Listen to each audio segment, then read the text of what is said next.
আসসালামু আলাইকুম। ৫০ বছর আগের একজন ব্যক্তির সাথে জিনের আকস্মিক দেখা এবং তার পরিবারের সাথে ঘটে যাওয়া একটি সত্য ঘটনা, যা ছিল খুবই অদ্ভুত।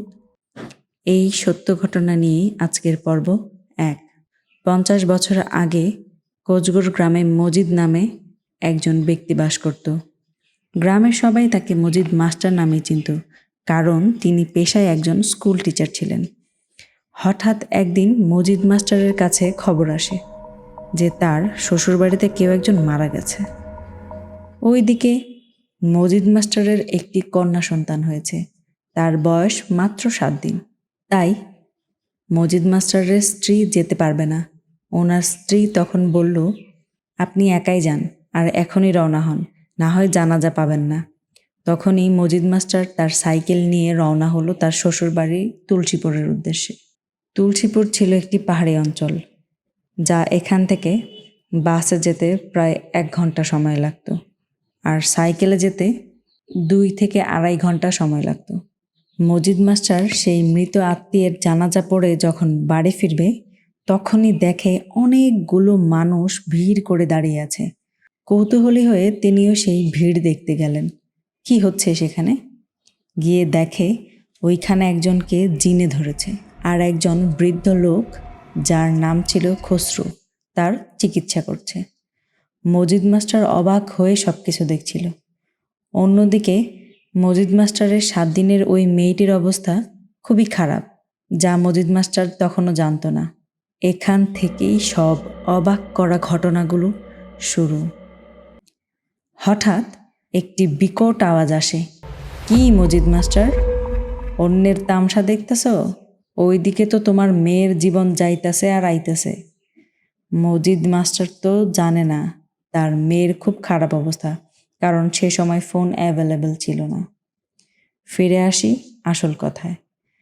বাতাসে ভেসে আসা বজ্র কণ্ঠে তার মেয়ের খবর শুনে তো মজিদ মাস্টারের ভয়ে অবস্থা খারাপ। কে তুমি? তুমি আমার নাম জানো কেমন করে? আমার মেয়েরই বা কী হয়েছে? বাতাসে ভেসে আসলো, আমি জিন, আমার নাম অর্জুন। এত কথা না কইয়া বাড়ির দিকে রওনা হও, সাইকেল রাইখা বাসে যাও, আর যাওয়ার সময় একটা গাছের নাম বইলা দিতাছি, ওইটা আল্লাহর নামে এক নিঃশ্বাসে তুলবা। যদি পুরা শিকড় সহ তুলতে পারো তাইলে বুঝবা তোমার মেয়ের বাঁচার সম্ভাবনা বেশি। তুমি যাও, আমি আইতাছি।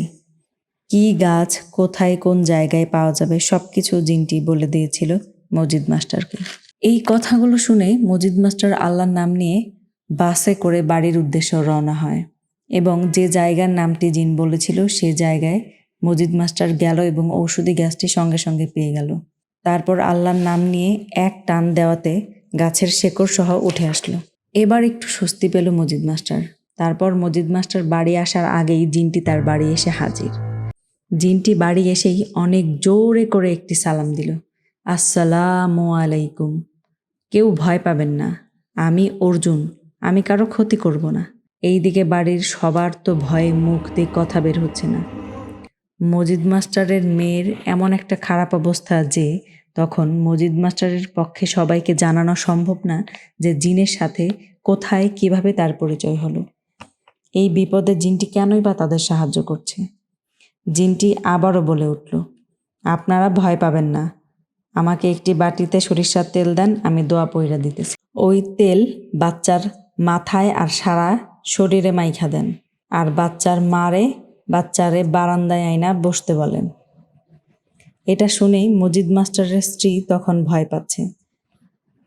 তারপর সে তার সন্তানের কথা ভেবে ভয়ে ভয়ে বারান্দায় গিয়ে বাচ্চাকে নিয়ে বসে পড়ল। জিন বলল, আমি চালের উপর বইসা আছি, তেলের বাটিটা হাতে কইরা উপরের দিকে ধরেন, আমি নিয়া নিমু। এখন কথা হচ্ছে তেলের বাটিটা জিনকে দেবে কে? সবাই তো অনেক ভয়ের মধ্যে আছে। মজিদ মাস্টারের মা ছিল অনেক সাহসী একজন মহিলা, কিন্তু উনি খাটো ছিল। তাই মজিদ মাস্টারের মা তার স্বামী অর্থাৎ মজিদের বাবাকে অনুরোধ করলো, আপনি তেলের বাটিটা নিয়ে উপরের দিকে ধরেন, ভয় পায়েন না, আমি আপনার সঙ্গেই দাঁড়াইয়া থাকবো। তারপর সাহস করে মজিদের বাবা তেলের বাটিটা উপরের দিকে ধরল। সাথে সাথে মোটা মোটা আঙুলের একটি বিশাল হাত বাটিটা নিয়ে নিল।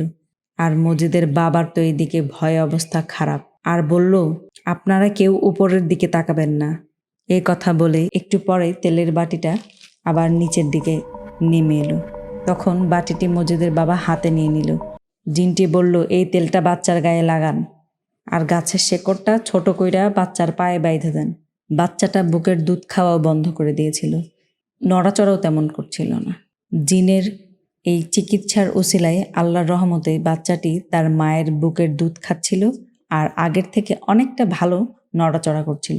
এখানে একটু বলে রাখি, বাচ্চাটা এখনও বেঁচে আছে।